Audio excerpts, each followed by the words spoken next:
sa bawat isa. Ayan. Ayan. So, before po tayo mag-start, may tanong po muna ako. Sino dito nakaabot nung, ang lalim ng boses ko. Sino dito nakaabot ng Windows XP? Yung Windows na ano, yung XP, ganon. O kaya family computer. Sino nakaabot ng family computer dito? Ayan. Tapos sino dito nakaabot nung ano, nung Windows, ano sunod? 7. Tapos Windows 10. Tapos, Windows 8 yung pag ganon, no? Yung parang tablet. Tapos Windows 10, tapos ngayon Microsoft 365. Di ba? Ganun nag-iiba. Sino naman nakaabot dito ng 3310? 3210, 3310. Yung mga nanay natin nun, proud. O kaya naman nakaabot nung, alam niyo yung China phone na may ano, yung may antena. Sino nakaabot nun? Tapos, ang ingay. Tapos yung ano, sino naman nakaabot nung BlackBerry, yung mga BlackBerry, yung mga QWERTY yung cellphone. Tapos sunod yung Galaxy Y. Ayan, yung Galaxy Y, 'di ba? Yung ano, hindi ako nakagamit noon wala akong pambili nung time na yun Tapos sino dito nakaabot sa era ng Cherry Mobile? Ayan, ano ba ngayon uso? Hindi maliban sa iPhone. Oh, proud na proud si Mary, iPhone. Wow. Ayun, di ba? Ngayon nag-change, di ba? Nakita nyo yung sa CP, ang lakas ng ano, naririndi ako sa sarili ko. Ayun, di ba? Sa cellphone, sa computer, di ba? Nag-evolve siya, di ba? Nag-iiba-iba. Sino naman dito nakaranas na, alam yung ano, yung metamorphosis? Sino dito nakakaalam ng metamorphosis? Yung evolution, di ba, ng mga hayop from larva to, sunod? Larva to pupa to butterfly, di ba? Ibig sabihin, everything sa mundo natin nagbabago, tama? Nag-change siya, di ba? Lahat. Sino naman dito yung nakabasa sa Facebook? Sa mga adulting, may mababasa kayo sa Facebook, sabing ganon, pag matanda ka na daw, Christmas is never, hindi na daw siya the same nung bata tayo. Di ba? May mga posts ganun, yung mga sad boy, sad girl posts. Ganun, di ba? Kasi nga, changing yung mundo. Nagbabago yung mundo. Pero, one thing is for sure, yun yung pag-aaralan natin, that even though, nag-change yung mundo, this is constant, sa mundong to, nagbabago lahat. One thing is for sure, ang title natin ngayon is, we have an unchanging God. Merong Diyos na hindi nagbabago. Pasensya na mali yung kanina, scripture reading. Psalms 102 dapat yon, 105 yung nasabi ko. Na bulag, joke lang. Ayun. Pero ang verse natin, babalik tayo din sa favorite verse natin na laging nakadikit sa pader natin. Sabay-sabay, Hebrews 13:8. Ayan, di ba? Jesus Christ is the same yesterday, today, and forever. Ibig sabihin, sa mundong pabago-bago, si Jesus lang yung same nung kahapon, ngayon, at magpakailanman. Di ba? So before tayo mag-start, let's pray. Aming Ama Diyos na buhay, maraming salamat Panginoon sa araw na to na pinagkatiwala mo sa amin, Lord God, to know more, Lord God, about the unchanging character of our Lord Jesus Christ. And thank you very much, Lord, for we know, Panginoon, na nire-remind mo kami na simula pa noon hanggang ngayon, Panginoon, ikaw yung Diyos na hindi nagbabago sa amin. Ikaw yung Diyos, Lord God, na unang nagmahal sa amin. Ikaw yung Diyos na tumawag sa amin. At ikaw yung Diyos, Panginoon, na lagi, Panginoon, kumakasama sa amin. At sa ngayon, Lord God, na pag-aaralan namin to, nalalaman namin, Panginoon, na sa paglipas, Lord God, ng taong 2024, ikaw pa rin yung Diyos na hindi nagbabago, na kung gaano ka katapat ngayong taon, ganun ka rin sa mga susunod na taon hanggang sa makita ka namin ang mukhaan. Maraming salamat, Ama, sa pangalan ni Jesus. Amen, amen, amen. Alam nyo ba, sa Book of Exodus, pinakilala na agad doon ng Diyos, di ba, na siya yung Diyos na hindi talaga nagbabago. Sabi ng Diyos kay Moses sa Exodus 3:14, ayan, I am who I am. This is what you are to say to the Israelite. I am has sent me to you, di ba? Na sinasabi ng Diyos na ako, di ba? I am who I am. Ako ay ako. Di ba? Ibig sabihin, dito pa lang pinapakita na ng Diyos kung paano naging unchanging yung character niya. Sabi rin sa Numbers 23:19, ayan, ito isa rin to sa favorite verse ko. Sabi dyan, God is not man that he should lie, or a son of man that he should change his mind. He has said and will he not do it, or has he spoken and will He not fulfill it? Di ba na ang Diyos hindi nagbabago yung isip niya, hindi siya nagsisinungaling. Hindi yung lililigtas kita ngayon, Gab, ay hindi na lang pala, parang hindi ko feel iligtas ka. Di ba? Papagalingin kita ngayon, George, di ba? Ay, hindi na lang pala, hindi na kita papagalingin. Di ba? Hindi ganun ng Diyos, di ba? Ibig sabihin, pag may sinabi siya, ginagawa niya. Kasi yun yung character niya. At sa Psalms 92, sabi dito, before the mountains were brought forth, or ever you had formed the earth and the world, from everlasting to everlasting, you are God, diba? From the beginning, from the very beginning ng mundo, even wala pa yung beginning, ando na yung Diyos. At dun sa ending, at kahit di natin alam kung ano yung ending ng mundo, andun pa rin ang Diyos, diba? He is from everlasting to everlasting, eternal to eternal. And sunod na verse, sabi dyan, yung sa Psalms 102, ayan, 102, 25 to 27. Ito dapat yung scripture reading natin. Ayan, sabi dito, of all you laid the foundation of the earth, and the heavens are the works of your hand. They will perish, but you will remain. They will all wear out like a garment. You will change them like a robe, and they will pass away. But you are the same, and your years have no end. Diba? Lahat ng bagay, magpe-perish, magbabago, pero sa dulo, ang Diyos, hindi siya nagbabago. Sabi naman sa James 1:17, ayan, every good gifts and every perfect gifts is from above, coming down from the Father of light, with whom there is no variation or shadow due to change. Diba na, ang Diyos yung ilaw na hindi nagbabago, diba? Hindi nagvavary yung colors niya, wala kang shadow na makikita, kasi walang dilim sa Kanya. Diba? So, ayun yung mga verse na nagpapakita. Ilan lang sa mga verse na nagpapakita that our God is unchanging. Na hindi nagbabago yung Diyos na pinaglilingkuran natin. Diba? Bakit kaya mapagkakatiwalaan natin na hindi nagbabago yung Diyos? Kasi may tinatawag sa theology, sa mga nag-aral ng theology dito, meron doon sinasabi na merong character ang Diyos na pwede niyang i-share sa atin, at meron namang character ang Diyos na siya lang yung meron. Ano yung character ng Diyos na pwede niyang i-share? Example, loving ang Diyos. Diba? So ikaw, bilang Kristiyano, pwede ka rin maging loving. Diba? Ang Diyos, gentle siya. Diba? Ibig sabihin, ikaw bilang Kristiyano, magiging gentle ka rin. Diba? Pero sa kabilang banda, meron naman tayong tinatawag na yung incommunicable attributes of God.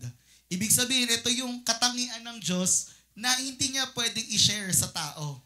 Diba? For example, yung una dyan, omniscience, God knows all. Hindi naman pwedeng all-knowing si Aaron, diba? Na, I know everything. Alam ko lahat ng bagay, no? Hindi pwede, kahit gaano ka katalino, kahit magkasing talino tayo, diba? Hindi mo malalaman lahat. Ako nga, di ko alam lahat eh. Yabang, no? Ayun, diba? God knows everything, diba? Ayan yung attributes ng Diyos na hindi niya pwedeng i-share sa atin, diba? Sunod, omnipotent. God is all powerful. Ibig sabihin, makapangyarihan ng Diyos. Hindi mo naman pwedeng sabihin na makapangyarihan ka. Diba? Yung pamangkin ko, lagi siya favorite niya yung power. Lagi siya gano'n, power, gano'n. Pero kahit araw-araw sabihin ngayon, hindi siya gano'n kapangyarihan. Hindi niya kayang itaas yung mga gamit at ibatong gano'n, diba? Ibig sabihin, diba, ang Diyos lang yung powerful. Sunod, God is everywhere or omnipresence, 'di ba? Na kahit saan tayo, alam natin na nandoon ang Diyos, 'di ba? Pero sabi nga gano'n, He dwells, 'di ba? Hindi siya nagde-dwell sa kung saan-saan, 'di ba? Example, sa mga madidilim na lugar, hindi siya nagde-dwell doon, 'di ba? Or yung mga lugar na may mga sinful nature, hindi nagde-dwell ang Diyos doon. Pero alam natin na God is everywhere. Naalala ko nung kinder ako, sabi sa akin nung teacher ko noon, kahit magtago ka sa ilalim ng lamesa, nakikita ka pa rin ng Diyos, sabi niya gano'n. Kaya sabi ko, ganun pala, kahit magtago ka, nakikita ka ng Diyos. Sunod, aseity o self-existence. Diba? Ibig sabihin, nag-exist. Hindi natin alam kung paano nag-exist. Hindi siya katulad ng nature nating mga tao na pinanganak tayo ng nanay natin, diba? O nag-exist tayo, alam natin paano yung birth natin. Pero ang Diyos, self-existent siya. Hindi natin mawari paano nag-exist ang Diyos kasi siya yung beginning and end. And lastly, ito nga yung pag-aaralan natin, yung immutability of God. Ibig sabihin, God never change. Hindi siya nagbabago, di ba? Yun yung katangian ng Diyos, di ba? Hindi siya nagbabago. Yung mga tao, magbabago yan. Di ba? Nakita nyo yung iba dito, na kahapon birthday ni Raven eh. Tapos nung may post si Sai. Tapos nung binabasa ko, naalala ko nung bata, nag-flashback sa akin nung bata si Raven na sinukahan niya ako sa likod. Yung mga pagkakataon ng batang-bata pa siya. Asing sobrang bata niya pa. Tapos sabi ni Sai doon, basta ganon. Ayun. Sabi ko, ay, oo nga, no, nagbago na si Raven. Yung dating bebe boy na maliit. Ngayon, ayun na. Ayun, di ba? Parang lahat nagbabago. Even yung mga tao, tayo, di ba? Nagbabago tayo.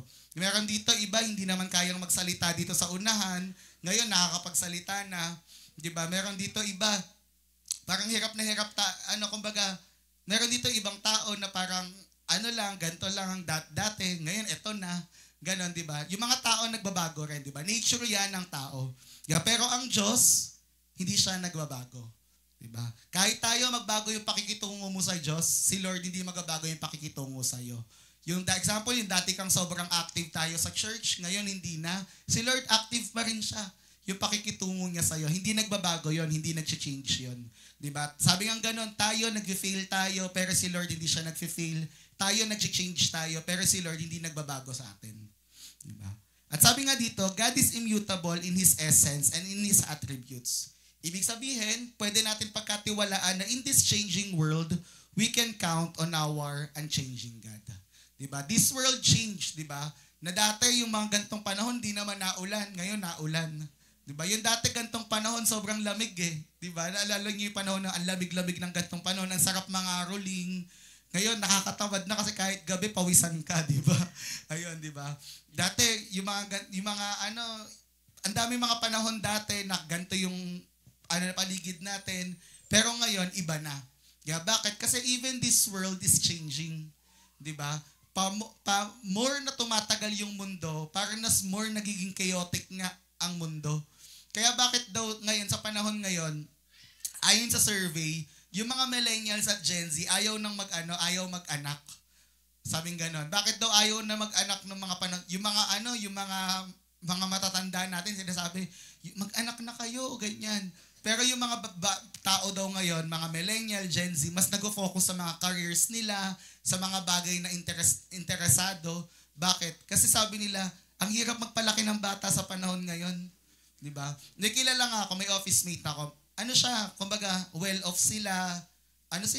May kaya. Hindi may kaya, mayaman. Mayaman sila. Para sila mag-asawa. Nagpakasal sila parang 5 years ago. Ganon. Tapos ngayon, tinanong sila, bakit ayaw nyo pa mag-anak?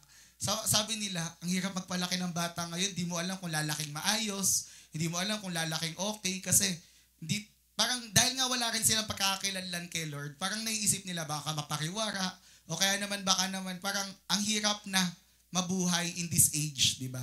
Ibig kasi nga, nagbabago yung mundo. Unlike dati, paramihan ng anak, ngayon ata, padamihan ng ng mga walang anak, hindi ganon. Di ba? Anyway, sabi nga dito, that perfection of God by which He is devoid of all change, not only this being, but also in His perfection, purposes, and promises. Ibig sabihin, bakit ba unchanging ang Diyos? Kasi nga, perfect ang Diyos. Di ba? Hindi siya nagbabago kasi wala nang dapat baguhin sa character ng Diyos. Siya yung, parang, yung perfect God na, yung character niya is perfect din. Gets nyo? Yung kumbaga, yun yung tinatawag na yung perfection ng Diyos, hindi mo ma-comprehend bilang tao. Kasi tayo bilang tao, imperfect tayo. 'Di ba?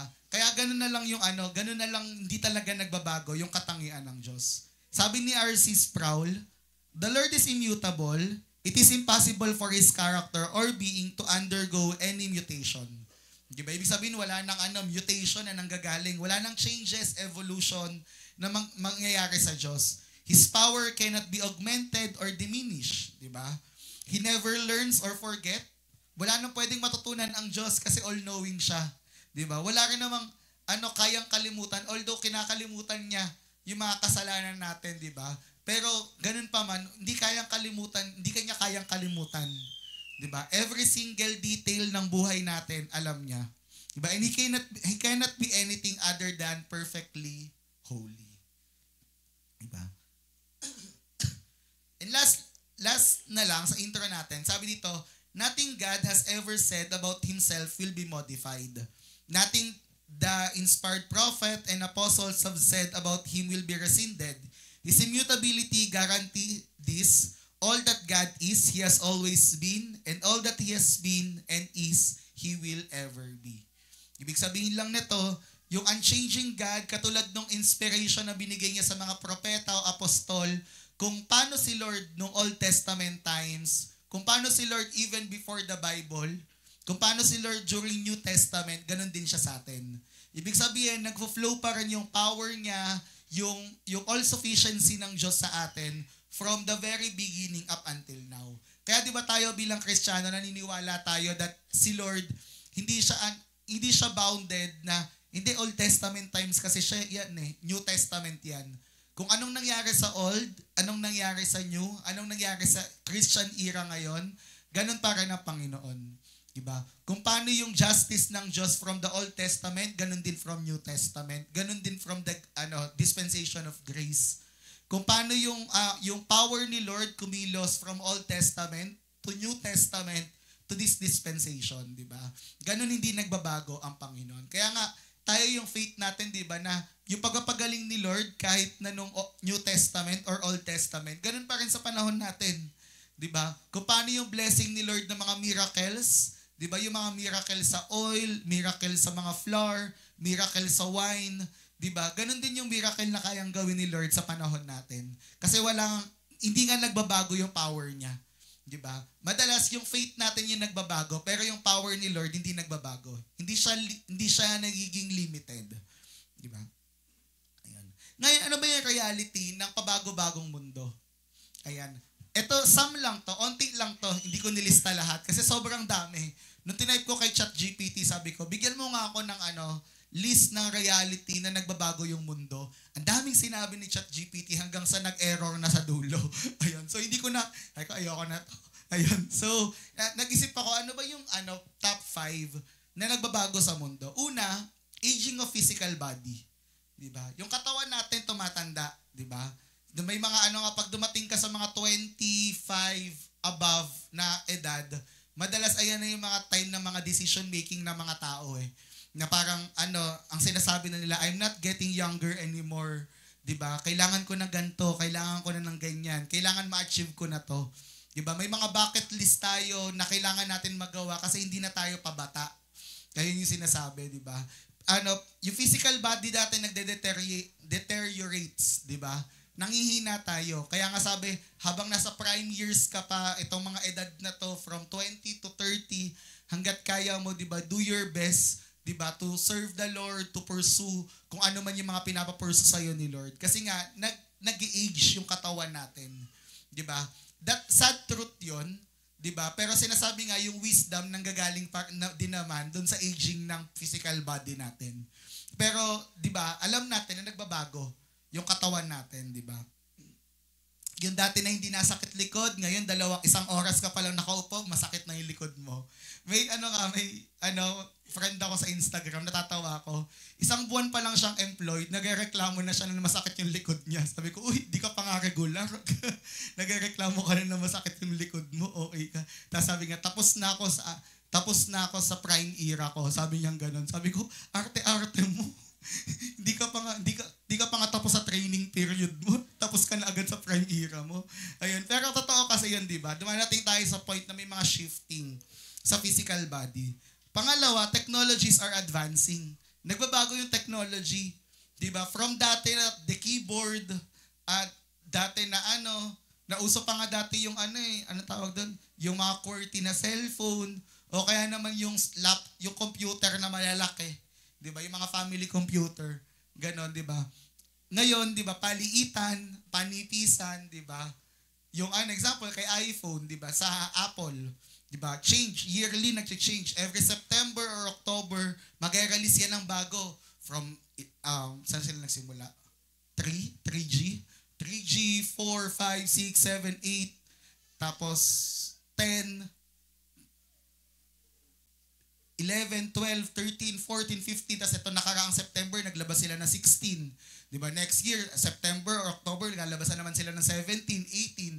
Pag nagbabago lang naman yung battery, papalakihin yung camera, papaliitin, pagmumukain ng luma, ganito, ganyan. Ganun lang ginagawa nila. Diba? Pero magkano, diba, ang iPhone? Changing pa rin. Diba? Pag bumili ka ngayon ng bago, makikita mo, malalaos agad. Diba? Ang bilis malaos. Alam niyo ba sa iPhone, pagdating ng naglabas sila ng 15, ay naglabas sila ng 16, yung third to the last, i-pull out na nila. Example, naglabas sila ngayon ng 16. Yung iPhone 13 this year, mapupull out na yan. So wala na magbebenta yan sa mga Mac, sa Power Mac by next year. Kasi naglabas na sila ng 16. Ibig sabihin, kung naka-13 ka ngayon, nakakainis kasi maluluma na agad siya. Diba? Tapos ang gagawin nila, mga 6 pabalik, hindi na nila i-update. Pag iPhone, example ngayon, 16. Pag iPhone 10 ka, hindi ka na i-update. Wala na. Wala nang update sa cellphone mo. So, ibig sabihin, nahayaan na nila yan. Kung may mga virus yan, nahayaan na nila. Kasi ganun yung technology, advancing siya. So, hindi ka pwedeng humabol. Kasi pag humabol ka, maghihirap ka. Pangatlo, culture and norms are evolving. Diba? Yung mga culture and norms, nag-evolve siya. Yung mga dating mali, nagiging tama ngayon. At yung mga dating tama, nagiging mali ngayon. Diba? That's the sad truth about the culture. Diba? Dahil hindi nakabase yung culture and norms natin sa Bible, minsan, kung ano yung tama sa paningin ng Diyos, diba, nagiging mali sa mundo. At kung ano yung tama sa mundo, diba, mali naman sa paningin ng Diyos. Diba? Kaya nga ngayon, bakit mas nagiging fragile or sensitive tong generation na to? Naisip ko, nung nakaraan, iniisip ko, bakit ba ganon? Onting kibot, offended yung mga tao. Onting kibot, ang fragile ng mundo. Ang sensitive ng mundo. Pag sinabi mo yung term na ganito, ganyan, na-offend na yung mga tao. Kasi sabi pala ganun sa Bible, naalala ko, nasabi sa Bible, sa last days, maraming mga tao yung ma-offend. Diba? At itong offense na to, ito yung magiging cause para yung mga tao tumalikod sa Panginoon. Kaya ngayon, diba, bilang Kristiyano, palakasan tayo ng resistensya. Palakasan tayo ng dibdib. Diba? Kasi sa mundong to, pag nag-social media ka, sasabihin ng social media, dapat ganto, ay dapat ganto, ay ganto. Eh pag nag-preach, kumbaga na sinabi ng Bible na ganto dapat yung gawin, ganto dapat yan. Na-offend ka kasi yun yung sinasabi ng social media, yun sinasabi ng mundo. Wala ka. 'Di ba? Talo ka. Kaya kailangan, 'di ba, grounded and rooted tayo sa Word of God para hindi tayo easily offended. At hindi rin tayo mag-go with the flow sa culture ng mundong 'to, 'di ba? Next. Ayun, 'di ba? Uso pa nga ngayon yung sinasabi nila 2025 na, 'di ba? Ganon. 2025 na, 'di ba? Magbago na daw yung mga thinking ng mga tao. Pero ganun pa man, 'di ba? Tandaan natin na kahit anong taon yung pumasok, ang thinking natin kung ano yung sinasabi ng Word of God. 'Di ba? Number 4, sabi diyan, priorities are shifting. Nag-shift yung mga priority natin. Marami tayo dito this year or last year, this year, 'di ba? Nag-shift yung priority nila from being a teenager, naging mga magulang, naging mga mamshi, daddy, 'di ba? Meron dito dati mga single, ngayon naging taken this year. Ayan, meron naman dito dating taken, naging single this year. Marami naman dito mga kaibigan kayong kumbaga, may mga dating walang trabaho, ngayon may trabaho na kayo, 'di ba? Nag-shift yung priorities natin. Nag-shift yung mga bagay sa buhay natin. 'Di ba? Nag-shift yung focus natin, yung dreams natin, yung ambitions natin, yung goals natin. 'Di ba? Kasi ganun talaga, habang natanda tayo, nalalaman natin, ano ba talaga yung priority natin? Ano ba talaga yung gusto nating gawin? 'Di ba? Ako mismo nakita ko sa sarili ko yun na, nag-shift yung priorities ko this year. Masyado akong naging invested dun sa pag-angat sa corporate ladder. Masyado akong ginagalingan sa work para na sa ganun maabot ko yung gusto ko. Ganon. Naabot ko, pero sabi ko, kaninang umaga, nagde-delete ako ng notes. Tapos meron ako dong notes nakalagay, things to achieve before 30. Ayun. So binasa ko, sabi ko, gumawa pala ako ng ganito, January 2024. So nag-check ako, sabi ko, uy, nagawa ko to. Siguro mga 30% nung checklist na yun, nagawa ko within this year. Pero unfortunately, ang dami doon, hindi ko nagawa na mas importante. Ayan, di ba? Kasi nga, nag-shift din yung mga priorities natin. Di ba? And lastly, people are changing. Lahat ng tao nagbabago, di ba? Pwede ngayon, kaibigan mo, bukas hindi na. Di ba? People come and go eh. Di ba? Sabi nga ganun, habang tumatanda ka, mas umuunti daw yung kaibigan mo. Di ba? Yun yung sinasabi nila. Pero parang, habang tumatanda ka, bilang Kristiyano, nalalaman mo na si Lord lang yung kaibigan mo. Di ba? Ako sinasabi ko nga kay pastor yun eh. Sabi ko, dati ang dami kong kaibigan nung college, high school ako. Nung college ako, wala akong naging kaibigan masyado eh. Nung high school ako, ang dami kong naging kaibigan. Nung nasa main ako, ang dami kong naging kaibigan. Tapos ngayon, parang sabi ko, parang bilang na lang sa kamay ko yung kaibigan, yung masasabi mong kaibigan mo. Di ba? Parang ganun. Kasi nga, parang people are changing. Even ikaw, hindi mo rin naman masisisi yung mga taong magbago sa'yo. Kasi ikaw rin naman nagbago. Diba? Ako, aminado ako, may mga times na siguro kaya na umalis yung mga tao sa buhay natin kasi tayo mismo, nagbago tayo. And that's the reality ng changing world. Ngayon, punta tayo sa, ayan, sabi dito, 5 things about God that never change. Diba? Ano yung 5 bagay about kay Lord na hindi nagbabago? Ayan, sabi dito, number 1, God's character never change. Sabi dyan, Thy name, O Lord, endureth forever, and Thy memorial, O Lord, throughout all generations. Sabi sa Psalms 135 verse 13. Diba? Sabi dyan, yung name ni Lord endures forever. Ano bang meron sa pangalan? Diba? For example, sabihin natin, pangalan. Wag na lang. Teka, pangalan. Sabi mo, Judas. Pag sinabing Judas, nasa isip na natin, pag sinabing Judas ay traitor. Pag sinabi natin Hitler, ayan, Hitler. Pag sinabing Hitler, ay ayan, Nazi yan. Di ba? Yung gumawa ng horrible na ano. Pag sinabing Rizal, di ba? Ibig sabihin, there's something about name. Di ba? It identifies yung character ng isang tao. Di ba? Pag sinabi mo yung pangalan, ina-identify nun, sino ba tong taong to? Pero ang Diyos, di ba natin, alam natin na His character is part of His attributes. And His character, being the unchanging God, is part ng pangalan niya. Kasi it endures forever. Sabi dyan, God's character never change. Bakit? Because God is omnipresent, it means He is here. Because God is omniscient, it means He understands what is going on in our lives. Because God is omnipotent, it means He can help. And because He is immutable, it means that this will never change. Diba? In our changing world, we can count on our unchanging God. And tandaan natin, dahil yung character ni Lord, hindi nagbabago, God is not fickle in His feelings. Diba? Hindi siya nagbe-base sa feelings niya or hindi siya nakaka-experience ng mood swings. Diba? Na parang, ayoko bigyan ng araw ngayon yung Pilipinas. Diba?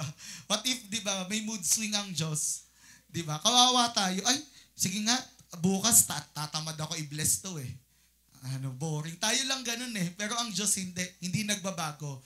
Season and out of season, di ba, ganun ang Diyos. Mabuti ka o hindi, ganun ang Diyos. Same pa rin siya. Tapat ka o hindi, same pa rin ang Diyos. Di ba? Sabi dito, He never has bad days or good days. Di ba? Yeah. Ay, parang maganda gising ko ngayon, sabi ni Lord, maganda gising ko ngayon, i-bless ko nga si John Rex, gano'n, di ba? Ay, i-bless ko nga si ganito, okay, gising ko ngayon, sino kayang maswerteng i-bless ko? Di ba? Hindi gano'n si Lord. Kasi, di ba, araw-araw, di ba, same pa rin yung Diyos na pinaglilingkuran natin. He doesn't treat us according to the whims of the moment. He is always completely consistent of Himself, di ba? Na, hindi siya nagbabago. He's the same today that He was then, which means that He is absolutely reliable and completely consistent with His personality. Ibig sabihin, di ba, consistent si Lord sa personality and sa character niya. Kung paano siya noon, ganun pa rin siya ngayon. Again, hindi siya nakabase kung ano yung feelings natin, yung momentum, yung atmosphere ng paligid. Di ba? Kasi hindi nagbabago yung character ng Diyos. Pangalawa, ayan, sabi dito, God's power never change. Sabi sa Isaiah 43:13, But now thus saith the Lord that created thee, O Jacob, and He that formed thee, O Israel, Fear not, for I have redeemed thee. I have called thee by thy name, thou art mine. For I am the Lord thy God, the Holy One of Israel, thy Savior. I gave Egypt for thy ransom, Ethiopia and Seba for thee, di ba? Nasabi dito, ayan, di ba? Sabi nga dito, may naka-notes lang ako dito. Sino dito yung favorite yung physics? Ayan. Meron dito favorite yung physics. Hindi niyo favorite? Yan, ayan, si Kuya Miko daw. Siyempre, engineer siya, favorite niya yung physics, di ba? Sino dito nakakaalam ng law of thermodynamics? O sino dito nakakaalam ng ano yung meaning ng thermodynamics? Ayan, di ba? Sabi nga yung thermodynamics, ayun yung study ng mga heat, ng mga energy, ng mga work, ng mga temperature, ganon, di ba? Kaya sabi nga ganon, sa law ng thermodynamics, meron doon, yung first law daw, ang sabi doon, yung quantity ng matter remains the same, di ba? Ibig sabihin, it can change from solid to liquid, liquid to gas, gas to plasma. Pero, di ba, yung quantity ng matter or energy na nandun remains the same.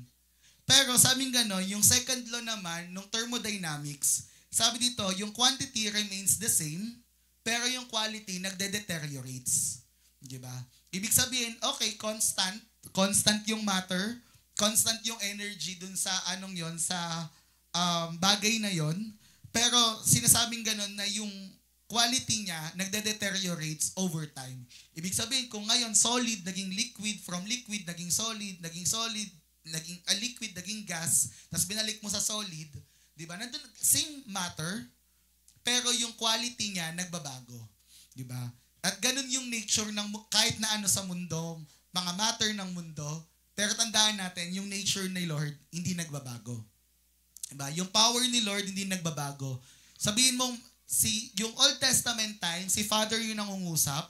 Nung New Testament time o Gospel time, si Jesus. At during our time, yung Holy Spirit yung nangungusap. Pero same power yun. Diba? Same power kasi diba, alam natin na iisa lang naman yung Father, Son, and the Holy Spirit. Diba? Si Father, na ganun yung pinakita niyang power ng Old Testament. Di ba? Si Jesus kung paano nagpagaling sa New Testament, yung Holy Spirit na nag-pour out ng anointing, di ba? Sa upper room, di ba? Sa Book of Acts, same God, di ba? Same yung power nila. Ibig sabihin hindi nagde-deteriorates yung power ni Lord over generation. Di ba? Ibig sabihin, sabi dito, God's power to heal and provide is unwavering, unchanging, and limitless. Diba? Kung paano nagpagaling si Lord, yung power ni Lord to heal during Old Testament times, na pagalingin yung may mga leprosy, pagalingin yung mga sakit. Nung New Testament, pagaling yung mga pilay, pagalingin yung mga bulag. Even right now, diba, the Lord can heal. Diba? Kaya pa rin magpagaling. Yung provision ni Lord nung Old Testament, dun time nung, yung sa Exodus, yung sa Mana, o kaya naman yung provision ni Lord dun sa babae na tumulong kay Elisha. Ayun, di ba? Kung sino man sa kanila. Ayun. Then the New Testament, di ba? Kung paano yung provision ni Lord sa mga apostles, dun sa yung tinurn ni Jesus yung water into wine, at yung 5 loaves and 2 fishes, pinakain yung 5,000. Di ba? Same thing, yung provision ni Lord sa panahon natin. Na-amaze nga ako kay Lord kasi sabi ko, Lord, nung nakaraan naman, nag-uusap kami ni Pastor, sabi ko, nag-aano kami, nag-shopping spree kami, gano'n. Bumibili kami, sabi ko, grabe no, sabi ko sa kanya, dati pa bench lang tayo, pa garamas lang tayo sa ilalim ng Star Mall, yung garamas na yung maninipis yung damit, tapos makakahanap ka ng mga Coca-Cola t-shirt, tapos yung Coca-Cola, di ba Coca-Cola? Ang nakalagay Jesus Christ. Tapos Coca-Cola na ganon, di ba? Okay, dati pumupunta pa tayong Divisoria, bumibili tayo ng Pinoy Ako na t-shirt, yung sinakalo, yung colorful, alam niyo yun, yung maliit yung sizing, yung bibilin mo dun sa may pagbaba mo, basta yung mga t-shirt, hahanapin mo yun kasi 120 lang yun 100, 120. Dadayo pa tayong Divisoria. Ngayon, kaya na natin bumili ng Uniqlo. Wow, gano'n. Kaya natin bumili ng ganito. Parang, sabi ko, ang amazing naman ni Lord. Ganun, no? Parang, okay, debit or credit? Debit. Oh, yabang. Ang yabang. credit pala. Narinig ni Pastor. ayun, ganon, di ba? Parang ganon yung provision ni Lord. Sabi ko, dati Crosini lang tayo at C2. Nalala ko dati nag-1-to-1 kami ni Pastor. Ang kaya niya lang ipakain sa akin. Kaya niya ipakain. Crosini at saka C2. Ganon, papakain niya ako. Tapos, kaya may time nun, wala talaga siyang pampakain sa akin. Naghahanap kami ng puno ng mangga sa Katarungan. Para kukuha kami ng mangga doon. Di kami kukuha, magnanakaw kami. Kasi di naman kami nagpapaalam, gano'n. Kukuha kami ng mangga doon. Tapos yun yung kakainin namin sa MH. Gano'n, parang gano'n. Tapos naalala ko dati, parang natutuwa lang, amaze lang ako kay Lord pag naalala ko yun na parang gano'n yung mga, yung Angel's Burger, na buy one, take one, hati pa kayo. Ngayon, pwede ng dalawa sa'yo, di ba? Gano'n. Nakakapag-burger yam na nga tayo sa mga tao sa church, di ba? Gano'n. Nakita niyo yung provision ni Lord from dati hanggang ngayon. Sabi ko nga rin sa kanya dati, yung bag niya, benten, di ba? Ngayon, yung bag niya, nakakaiba na, di ba? Ganon, di ba? Ay, di nyo kasi naabutan yun eh. Pero, ganon kahirap yung buhay namin dati. Ayun, di ba? Parang ganon ka-amazing. Parang ganon ka-amazing yung ginawa ni Lord na transformation in terms of provision. Parang hindi mo pwede sabihin na, nagtrabaho kasi ako ng maigi, kaya ako kumikita ng ganito. Nagtrabaho ako ng maigi kaya ako may pera. Pero hindi eh. It's all about the power of God to provide. Yung power niya na i-strengthen tayo araw-araw at the same time yung favor niya sa mga trabaho natin, di ba? Hindi mo pwede ipagmalaki na marami kang pera kasi nagtrabaho ka maigi. It is all by His grace pa rin, di ba? Na kung bakit meron ka ngayon, kaya mo gawin to, ganyan-ganyan, it is because dun sa all-sufficiency, dun sa power ng Diyos sa mga buhay natin. Kaya sabi ko nga Lord, nung nakaraan nag-pray ako, kasi sabi ko, Lord, thank you. Kasi parang sabi ko, 70% nung mga utang ko nung 2021, nabayaran ko ngayon 2024. Sabi ko, parang nung nabayaran ko siya, tapos nakita ko yung anak ko, sana hindi na, huwag ka maingay kay mama. Ayun. So nakita ko yung yung isa kong card. Dito kasi si Tita Baby, kinakabahan ako sabihin, baka manghiram eh. Ayun. Para sa ko, Lord, thank you sa all-sufficiency, sa all-sufficient God. Kasi meron ako sa dun sa bucket list ko before 30s, meron ako nakalagay doon na savings na gantong amount. Tapos sabi ko, nung di ko naman naalalang ginawa ko yon. Tapos nung kanina nga, siyanak ko, magkano ba yung laman ng ko? Tapos sabi ko, ay na-exceed yung pinag-pray ko nga sa bucket list na yon. Tapos meron din doon yung about sa mga finances. Tapos nangyari nga, meron pa ako doon, i-close yung 3 credit card. Ang panis, 4 yung kinlose ko this year. Ayun. Parang nakaka-amaze si Lord sa mga ganong ginagawa niya. At sabi nga dito, God's power had no beginning and it has no end. Because He is eternal, His power is also eternal. Diba? Hindi nagbabago yung kapangyarihan ni Lord. Na yung kapangyarihan ni Lord, again, from Old Testament to New Testament hanggang ngayon. Kung paano yung naramdaman mo nung unang beses kang naligtas. Kung paano yung naramdaman mo nung unang beses kang naligtas, same thing.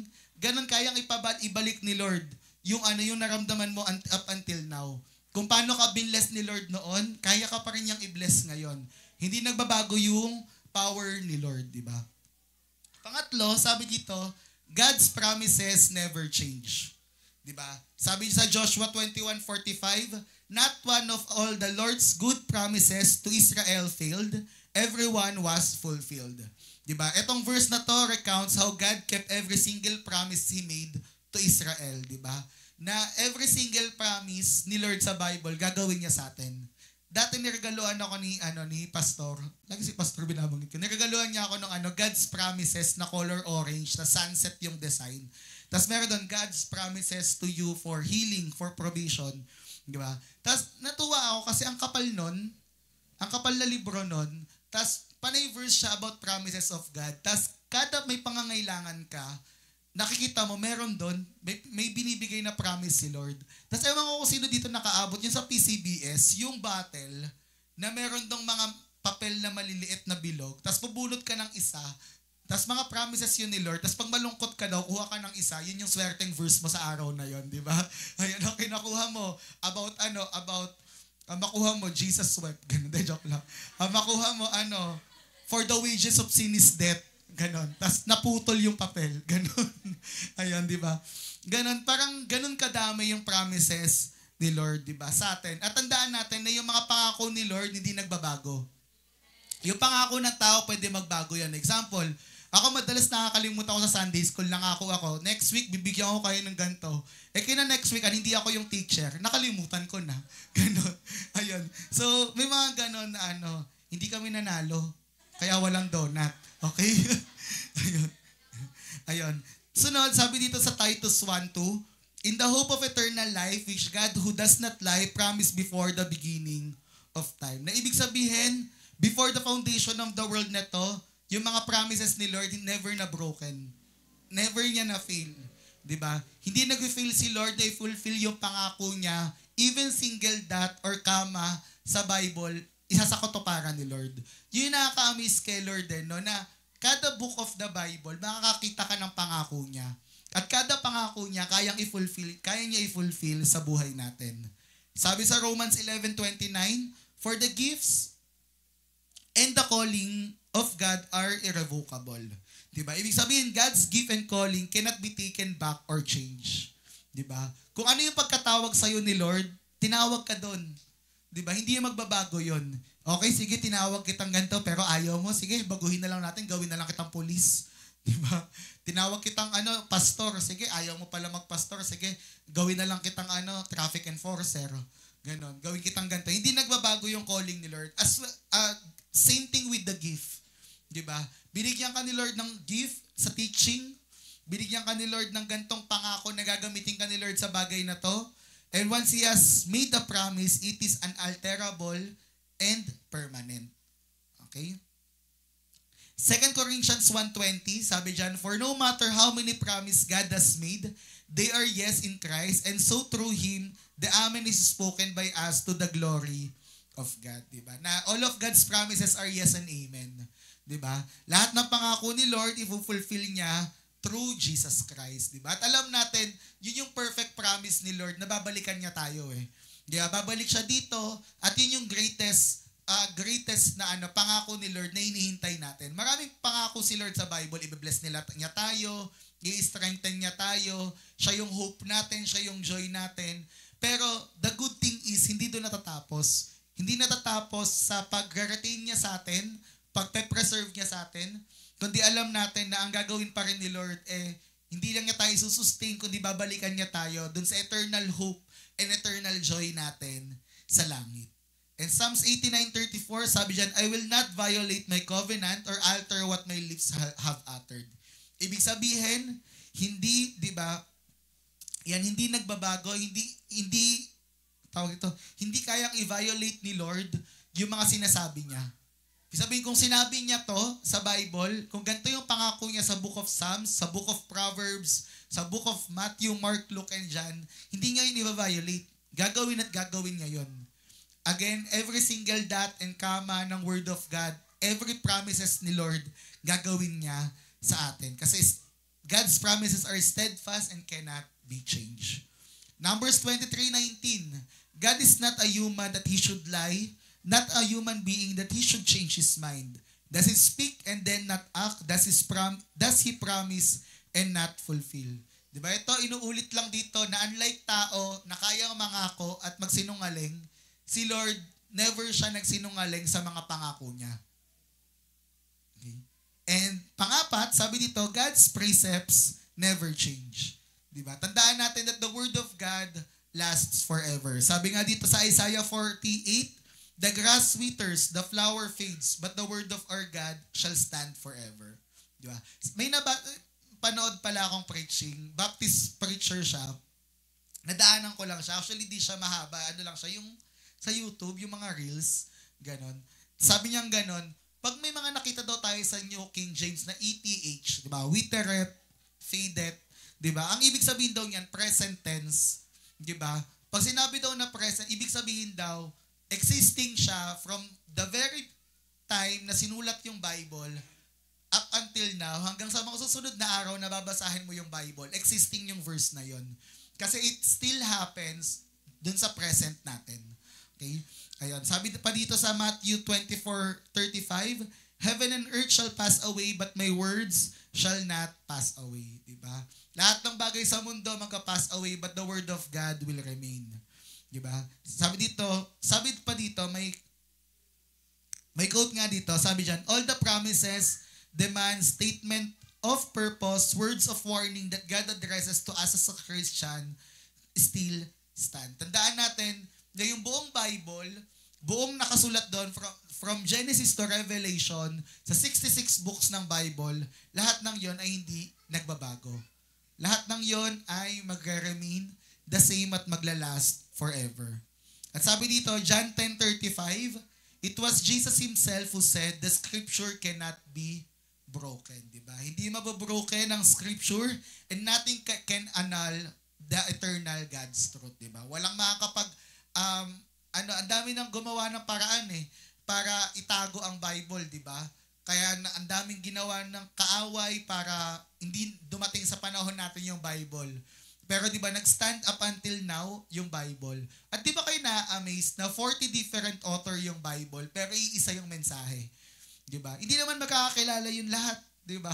Parang hindi naman ganun magkakatropa sino-sino ba? Sabi si Moses, yung sa Psalms, yung pangalan nun. Basta yun, yung mga authors ng Bible, karamihan ng mga authors nun hindi naman magkakatropa. Wala naman silang GC, wala silang kung ano-ano, di ba? Na parang, okay, ganito yung isulat nyo. Di ba? Wala. Di ba? Pero, ang amazing na nagtutugma yung mga sinulat nila. Di ba? At nakita nyo na kahit na dumaan sa canonization yung Bible, na may mga tinanggal, dun sa time na pinagsama-sama yung 66 books, pero ang amazing, kasi lahat yon inspired and God-breathed yung Word of God. Kaya tandaan nyo, hindi natin pwedeng questionin kung ano yung nakasulat sa Bible. Kasi lahat yon inspired by the Word of God. Sabi sa Bible, all Scripture are inspired, diba, by the Holy Spirit. Yung word daw na inspired doon, God-breathed. Hiningahan ng Diyos yung Scripture. And lastly, sabi dito, God's purpose never change. Diba?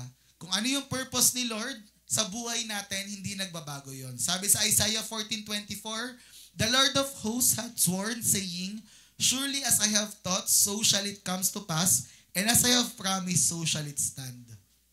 Sabi sa Psalms 33:11, the counsel of the Lord stands forever, the thoughts of His heart is all to all generation. At sabi naman sa Psalms, 33, wait lang.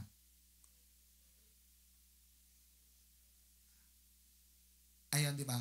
Ulitin ko lang, sabi sa Psalms 33:11, the counsel of the Lord stands forever, and his thoughts, and the thoughts of His heart to all generation. Natandaan natin na yung purpose and plano ni Lord, hindi nagbago yon, di ba? From the very beginning, yung purpose niya during creation, di ba? Yung unchanging purpose ni Lord through redemption, di ba? Up until now, di ba, na naghihintay tayo sa muling pagdating ni Lord, lahat yun hindi nagbabago. Ibig sabihin, yung dumating si Lord sa mundo para iligtas tayo, di ba? Alam natin na hindi nagbago yung purpose ni Lord doon. Nag-change ba yung isip ni Jesus sa cross? Hindi, di ba? Although nakita natin sa garden, sinabi nga, Lord, if you let this cup pass from me, pero hindi naman natigil doon si Lord. Sinabi ni Jesus doon, but not my will, but yours be done. Diba? Nag-humble pa rin si Jesus. Kasi nakita ni Jesus ano yung hirap, ano yung sakit na dadanasan niya sa cross. Pero ganun pa man, hindi nagbago yung plano doon. Hindi binago ni Lord, okay, change plan tayo, nahihirapan yung anak ko Okay, mahanap tayo ng ibang plano para para maligtas yung tao. Kung wala, sige, hayaan na natin sila sa impyerno. Walang ganun. Walang plan B. Walang option B. Kung ano yung pinlanong redemption ni Lord from the very beginning, yun yung nangyayari up until now. Na nararanasan natin how powerful yung saving grace ni Lord sa buhay natin, how powerful yung redemption, yung blood ni Jesus na dumaloy sa krus hanggang sa panahon natin. Na ito yung naging purpose natin, ito yung naging buhay natin, ito yung naging goal natin ngayon, ito yung naging dreams and naging ambition natin, ito yung naging ultimate goal natin sa buhay natin ngayon, di ba? Na dahil niligtas tayo ni Lord, what we want sa dulo is makasama naman siya sa kalangitan. Di ba? And I hope, di ba, na ayun pa rin yung purpose ng buhay natin. Sabing ganun, may isa pa ako napanood, sabi niyang ganun, may dalawang bagay lang, dalawang pinakamahalagang pangyayari sa buhay natin. Una, pag pinanganak ka. Pangalawa, pag nalaman mo na yung purpose mo, ba't ka pinanganak? At tandaan natin, ang dami sa mundo ngayon, hindi nila alam ano yung purpose nila, ano yung goals nila sa buhay. Nabubuhay na lang sila para mabuhay. Katulad ng sinabi ko nung nag-preach ako nung nakaraan, nabubuhay sila, kakain, magtatrabaho, mamamatay. Diba? Walang purpose. Purposeless yung buhay nila. Pero, one thing is for sure, na pag na kay Lord tayo, our life is made purposely for Him. Diba? Our life, diba, is parang, kumbaga, ang buhay na lang, buhay natin, ay ang Diyos mismo. Na nagiging totoo, sana maging totoo sa mga buhay natin, yung pag kinakanta natin, yung buhay ko na ang purihin ka, buhay ko na sa yung sumamba, di ba? Wala nang ibang nanaisin pa. Di ba? Yung parang ganun talaga yung purpose ng buhay natin. Kasi si Lord hindi nag-change, hindi nag-wave yung purpose niya sa atin, hindi nagbabago yon sa mga buhay natin. Di ba? At sabi dito, the constancy of God's purpose is a foundation we can stand on no matter what comes our way. Na dahil constant ang Diyos, pwede mong i-anchor yung hope mo sa Kanya. Dahil hindi nagbabago si Lord, pwede kang dumepende sa Kanya. Yeah. Example, malaglag ka sa bundok. Example lang, malaglag ka. Tapos yung nahawakan mong puno, wavering siya. Ganon, di ba? Parang ka, di ba? Mahihirapan ka magtiwala. Pero pag humawak ka sa something na firm, di ba? Magtitiwala ka talaga. Noong nakaraan nga, meron akong ginawang kalokohan. Impulsive. Nung nakaraang Friday nga, nag-paragliding ako. Ganon. So lumipad-lumipad ako, sway, ganon. Tapos nung una, di ako natatakot. Pero nung habang pinapanood mo yung mga tao, matatakot ka kasi ang taas talaga. As in, sobrang taas, nakita mo na yung yung ulap, ganon. So nung ako yung unang dinamitan, alas 9, dinamitan na ako. Ay, binigisan na ako ng harness, sinuot na ako sa parachute. Tapos biglang humina yung hangin. Sabi, ay sir, humina yung hangin, tanggalin muna namin. So tinanggal sa akin, humina yung hangin. Sige, upo muna ako. Tapos, lumakas na, yung payat muna, mga payat. So inuna yung mga payat. Ganon. Nakakatawa. Tapos, okay, sige, yung mga malalaki naman, yung mga 80 kilos and above, kayo na next, sobrang lakas naman ng hangin. So sabi yung malalaki naman daw, 80 kilos. Ngayon kaming mga nasa gitna lang, mga 760 to 80, kami yung hinuli.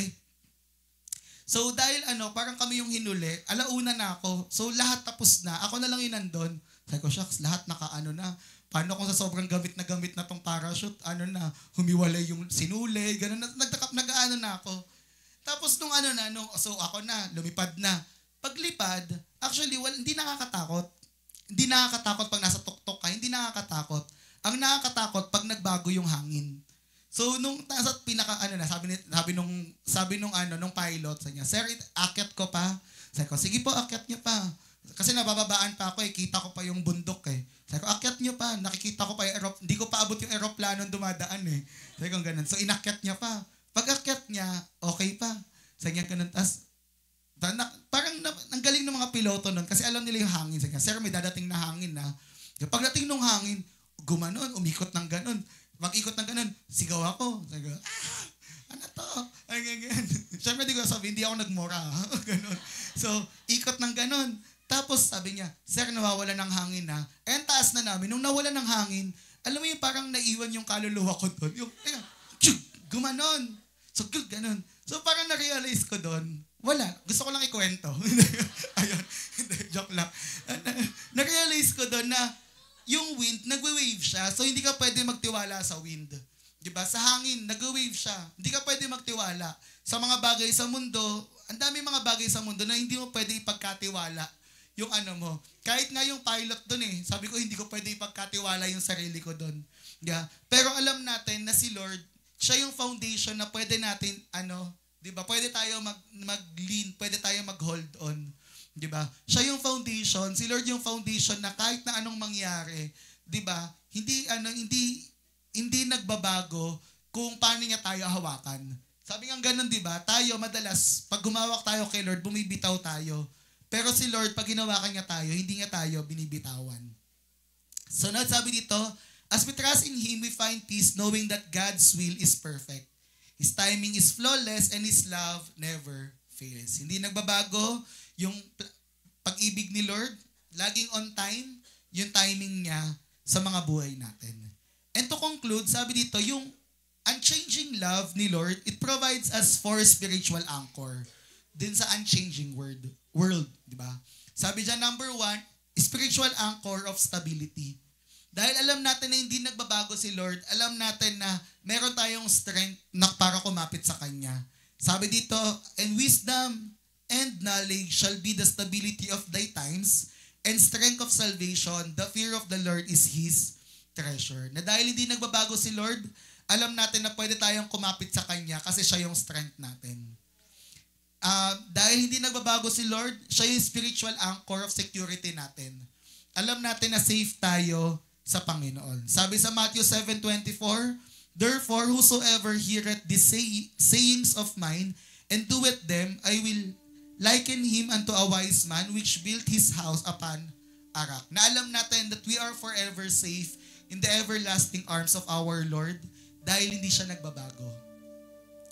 Pangatlo, sabi dito, spiritual anchor of stamina or our endurance.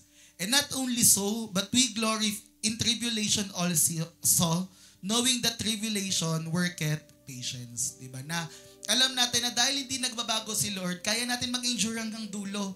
Kasi dahil hindi siya nagbabago, may hope tayo na kung ano yung sinimulan niya sa buhay natin, tatapusin niya. Kung paano si Lord nung very beginning sa atin, tatapusin niya hanggang dulo. That He who began a good work in us is able to complete it, that He will perfect those things concerning sa mga buhay natin. And lastly, spiritual anchor of serenity or peace. And my people shall dwell in a peaceable habitation and in sure dwelling and in quiet resting places. Sabi sa Isaiah 32:18. Na dahil alam natin na hindi nagbabago si Lord, may peace tayo. That everything sa buhay natin, di ba, gaganapin ni Lord. Mangyayari yung kalooban niya sa atin. At ano man yung plano niya from the very beginning, we are at peace. Natatapusin niya to sa mga buhay natin. May peace tayo na si Lord, siya yung Diyos na hindi tayo iiwan. May peace tayo na kahit na anong mangyari sa mundo, how chaotic this world is, people may come and go, but the Lord is still there.